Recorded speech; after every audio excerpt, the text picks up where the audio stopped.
ब्रह्मा जी सनातन धर्म के अनुसार सृजन के देव है। हिंदू दर्शन शास्त्रों में 3 प्रमुख देव बताए गए हैं, जिसमें ब्रह्मा सृष्टि के निर्माता, भगवान विष्णु पालक और महेश्वर महादेव प्रलय करने वाले देवता है। व्यास लिखित पुराणों में ब्रह्मा का वर्णन किया गया है कि उनके 4 मुख है, जो 4 दिशाओं में देखते हैं। पुराणों के अनुसार भगवान विष्णु के नाभि कमल से आविर्भूत चतुर्मुख प्रजापति ब्रह्मा की उत्पत्ति हुई थी।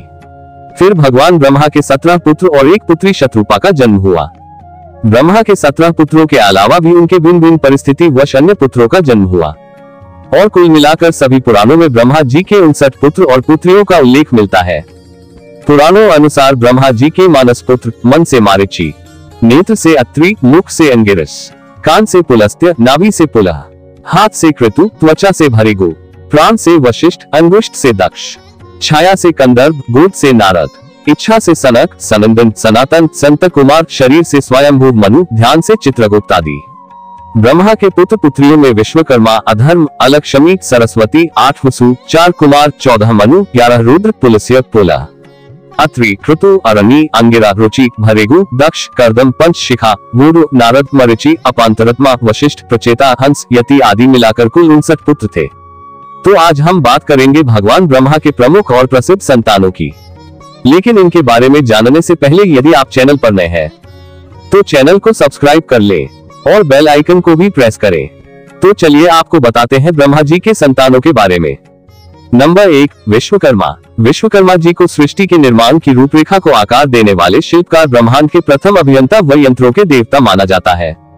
धर्मशास्त्र में उल्लेख मिलता है कि पिता ब्रह्मा जी की आज्ञा के अनुसार विश्वकर्मा को इंद्रपुरी, भगवान कृष्ण के द्वारिका नगरी सुदामा पुरी, इंद्रप्रस्थ, हस्तिनापुर, स्वर्ग लोक, लंका नगरी, पुष्पक विमान, शिव के त्रिशूल, यमराज का कालदंड और विष्णु चक्र सहित अनेक देवताओं के राजमहल व राजधानियों के निर्माण का कार्य सौंपा गया था, जिसे अद्भुत कुशलता से विश्वकर्मा ने संपन्न किया। विष्णु पुराण के पहले अंक में विश्वकर्मा को देवताओं के वर्ग की होने का वर्णन मिलता है। एक स्थान पर उल्लेख भी मिलता है कि वे जल पर सहज रूप से चलवाने वाले खड़ाओं को बनाने में समर्थ थे। नंबर 2, दक्ष प्रजापति। दक्ष को अन्य प्रजापतियों के समान ब्रह्मा जी ने अपने मानस पुत्र के रूप में उत्पन्न किया था। ब्रह्मा जी के पुत्र दक्ष प्रजापति का विवाह स्वयंभू मनु की पुत्री प्रसूति से हुआ था। प्रसूति ने 24 कन्याओं को जन्म दिया, जिनमें से स्वाहा नामक एक कन्या का अग्निदेव के साथ, स्वधा नामक कन्या का पितृगण के साथ, सती नामक एक कन्या का भगवान शंकर के साथ और शेष 13 कन्याओं का धर्म के साथ विवाह हुआ। दक्ष के प्रजापति बनने के बाद ब्रह्मा ने उसे काम सौंपा, जिसके अंतर्गत महादेव और शक्ति का मिलाप करवाना था। उस समय महादेव तथा शक्ति दोनों अलग थे, इसलिए ब्रह्मा जी ने दक्ष से कहा कि वे तप करके शक्ति माता को प्रसन्न करे तथा पुत्री रूप प्राप्त करे। तपस्या के उपरांत माता शक्ति ने दक्ष से कहा, मैं आपकी पुत्री के रूप में जन्म लेकर शंभु की भार्या बनूंगी। जब आपकी तपस्या का समय पूर्ण हो जाएगा और आपके द्वारा मेरा अनादर होगा, तब मैं अपनी माया से जगत को मोहित करके अपने धाम चली जाऊंगी। इस प्रकार सती के रूप में शक्ति का जन्म हुआ। प्रजापति दक्ष का भगवान शिव से मनोमालिन्य होने के कारण रूप में 3 मत है। सबसे अधिक वर्णित मत के अनुसार प्रारंभ में ब्रह्मा के 5 सिर थे, पर वे अपने 4 सिरों से वेद पाठ करते थे तथा एक सिर से वेदों का अपमान करते थे, जिससे क्रोधित होकर शिव ने उनका एक सिर काट दिया। दक्ष के पिता ब्रह्मा थे, अतः दक्ष महादेव से बदला लेना चाहता था, इसलिए शिव और सती के विवाह को रोकने के लिए उसने बहुत प्रयास किए, परंतु ऐसा होने से नहीं रोक पाए। इस घटना के बाद प्रजापति दक्ष ने अपनी राजधानी कनखल में एक विराट यज्ञ का आयोजन किया, जिनमें उन्होंने अपने जमाता शिव और पुत्री सती को यज्ञ में नहीं बुलाया, और शंकर जी के समझाने के बाद भी सती अपने पिता के उस यज्ञ में बिना बुलाए ही चली गई। यज्ञ स्थल में दक्ष प्रजापति ने सती और शंकर का घोर निरादर किया। अपमान न सह पाने के कारण देवी सती ने तत्काल आत्मदाह कर लिया। सती की मृत्यु का समाचार पाकर भगवान शंकर ने वीरभद्र को उत्पन्न किया और उसके द्वारा उस यज्ञ का विध्वंस करा दिया। इसके उपरांत वीरभद्र ने दक्ष का सिर भी काट दिया। बाद में ब्रह्मा जी के द्वारा प्रार्थना करने पर महादेव ने दक्ष प्रजापति को उसके सिर के बदले में बकरे का सिर लगा दिया और उसके यज्ञ को संपन्न करवाया। नंबर 3, 8 वसु। वसु शब्द का अर्थ बसने वाला या वासी होता है। धरती को वसुंधरा कहते हैं। 8 पदार्थों की तरह ही 8 वसु है। इन 8 भाइयों को इंद्र और विष्णु का रक्षक देवता माना जाता है। सभी का जन्म दक्ष कन्या तथा धर्म की पत्नी देवी वपु से हुआ है। वेद पुराणों में इनके भिन्न भिन्न नाम मिलते हैं। विष्णु तथा हरिवंश पुराण में 8 वसुओं के नाम इस प्रकार है। नंबर 1 धर, नंबर 2 ध्रुव, नंबर 3 अप, नंबर 4 सोम, नंबर 5 अनल, नंबर 6 अनिल, नंबर 7 प्रत्युष और नंबर 8 प्रभास। जलंधर दैत्य के अनुचर शोभ को वसुओं ने ही मारा था। पद्म पुराण के अनुसार वह वसु दक्ष के यज्ञ में उपस्थित थे और हिरण्याक्ष के विरुद्ध युद्ध में इंद्र की ओर से लड़े थे। भागवत में कालकेयों से इनके युद्ध का वर्णन है। एक कथा के अनुसार पितृ शाप के कारण एक बार वसुओं को गर्भवास भुगतना पड़ा। फलस्वरूप उन्होंने नर्मदा तीर जाकर 12 वर्षों तक घोर तपस्या की। तपस्या के बाद भगवान शंकर ने इन्हें वरदान दिया। तदनंतर वसुओं ने वही शिवलिंग स्थापित करके स्वर्ग की ओर प्रस्थान किया। नंबर 4 चार कुमार। सनकादि ऋषियों से तात्पर्य ब्रह्मा के 4 पुत्रों सनक, सनंदन, सनातन व सनत कुमार से है। पुराणों में उनकी विशेष महत्ता वर्णित है। ये भगवान ब्रह्मा की अयोनिज संतानें हैं और भगवान विष्णु का प्रथम अवतार सनकादि 4 मुनि है। वे परमात्मा जो साकार है, उन्होंने लीलार्थ 24 तत्वों के अंत का निर्माण किया। उस अंत से ही वे परमात्मा साकार रूप में बाहर निकले। उन्होंने जल की रचना की तथा हजारों दिव्य वर्षों तक उसी जल में शयन किया, अतः उनका नाम नारायण हुआ। नंबर 5 14 मनु। सनातन धर्म के अनुसार मनु संसार के प्रथम पुरुष थे। मनु का जन्म आज से लगभग 19,700 साल पूर्व हुआ था।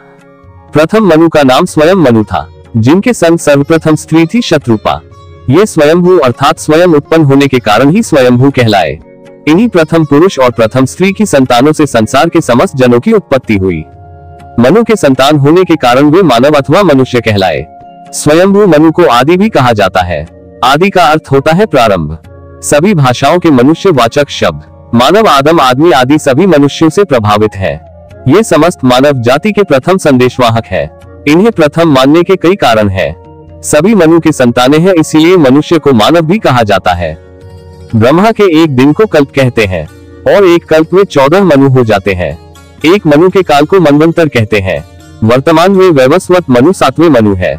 नंबर 6 पुलस्त्य ऋषि। पुलस्त्य या पुलस्ती हिंदू पौराणिक कथाओं के पात्र है।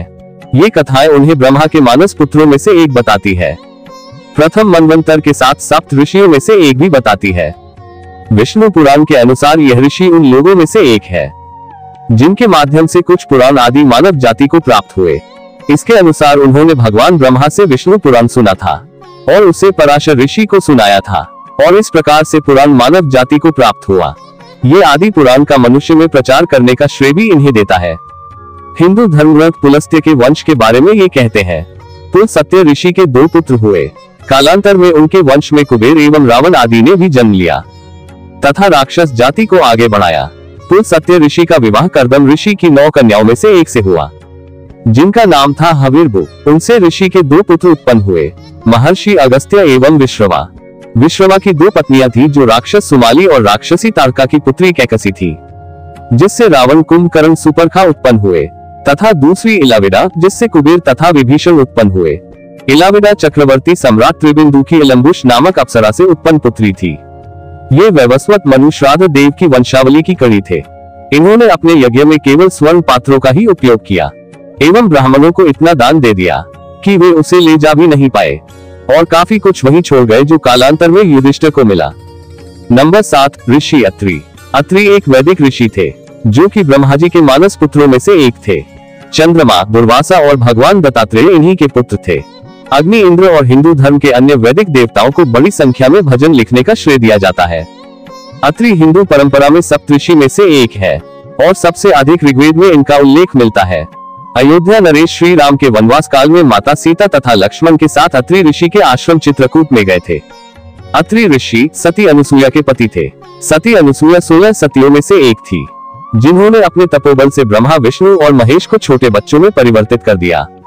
पुराणों में कहा गया है वहीं तीनों देवों ने माता अनुसुईया को वरदान दिया था कि वे सभी उनके पुत्र के रूप में उनके गर्भ से जन्म लेंगे। जिसके बाद चंद्रमा जो कि ब्रह्मदेव के पुत्र थे, दुर्वासा जो कि महादेव के पुत्र थे और दत्तात्रेय जो कि भगवान विष्णु के अवतार है, इन सभी का जन्म हुआ। नंबर 8 ऋषि भृगु। वेद पुराणादि के प्रमाणिक पात्र महर्षि भृगु का जन्म लाखों वर्ष पूर्व ब्रह्मलोक के सुषा नगर में हुआ था।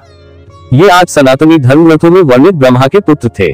ये अपने माता पिता से सहोदर 2 भाई थे। इनके बड़े भाई का नाम अंगिरा ऋषि था, जिनके पुत्र बृहस्पति जी हुए, जो देवगणों के पुरोहित देवगुरु के रूप में जाने जाते हैं। महर्षि भृगु द्वारा रचित ज्योतिष ग्रंथ भृगु संहिता के लोकार्पण एवं गंगा सरयू नदियों के संगम के अवसर पर जीवनदायिनी गंगा नदी के संरक्षण और याज्ञिक परंपरा से महर्षि भृगु ने अपने शिष्य दरदर के सम्मान में ददरी मेला प्रारंभ किया। नंबर 9 ऋषि वशिष्ठ। वशिष्ठ वैदिक काल के विख्यात ऋषि थे। वशिष्ठ एक सप्तर्षि है, यानी कि उन 7 ऋषियों में से एक जिन्हें ईश्वर द्वारा सत्य का ज्ञान एक साथ हुआ था और जिन्होंने मिलकर वेदों का दर्शन किया, वेदों की रचना की। ऐसा कहना अनुचित होगा क्योंकि वेद तो अनादि है। उनकी पत्नी अरुंधति है, वह योग वासिष्ठ में राम के गुरु है। वशिष्ठ राजा दशरथ के राजकुल गुरु भी थे। वशिष्ठ ब्रह्मा के मानस पुत्र थे, त्रिकालदर्शी तथा बहुत ज्ञानवान ऋषि थे। विश्वामित्र ने इनके 100 पुत्रों को मार दिया था, फिर भी इन्होंने विश्वामित्र को माफ कर दिया। सूर्यवंशी राजा इनकी आज्ञा के बिना कोई धार्मिक कार्य नहीं करते थे। त्रेता के अंत में ये ब्रह्मा लोक चले गए थे। आकाश में चमकते 7 तारों के समूह में पंक्ति के एक स्थान पर वशिष्ठ को स्थित माना जाता है। नंबर 10 देवर्षि नारद। हिंदू शास्त्रों के अनुसार ब्रह्मा के 6 पुत्रों में से छठे हैं। उन्होंने कठिन तपस्या से ब्रह्मर्षि पद प्राप्त किया। वे भगवान विष्णु के अनन्य भक्तों में से एक माने जाते हैं। साथ ही वे भगवान विष्णु के अवतार हैं। देवर्षि नारद धर्म के प्रचार तथा लोक कल्याण हेतु सदैव प्रयत्नशील रहते हैं। शास्त्रों में इन्हें भगवान का मन कहा गया है।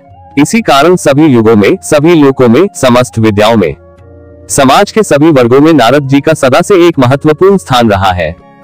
मात्र देवताओं ने ही नहीं, वरन दानवों ने भी उन्हें सदैव आदर किया है। समय समय पर सभी ने उनसे परामर्श लिया है। श्रीमद् भगवद गीता के 10वें अध्याय के 26वें श्लोक में स्वयं भगवान श्री कृष्ण ने इनकी महत्ता को स्वीकार करते हुए कहा है, देवर्षि नाम च नारद, देवर्षियों में मैं नारद हूँ। श्रीमद् भागवत महापुराण का कथन है, सृष्टि में भगवान ने देवर्षि नारद के रूप में तीसरा अवतार ग्रहण किया और सातवं तंत्र, जिसे नारद 5 रात्र भी कहते हैं, का उपदेश दिया, जिसमें सत्कर्मों के द्वारा भव बंधन से मुक्ति का मार्ग दिखाया गया है। नारद जी मुनियों के देवता थे और इस प्रकार उन्हें ऋषिराज के नाम से भी जाना जाता था।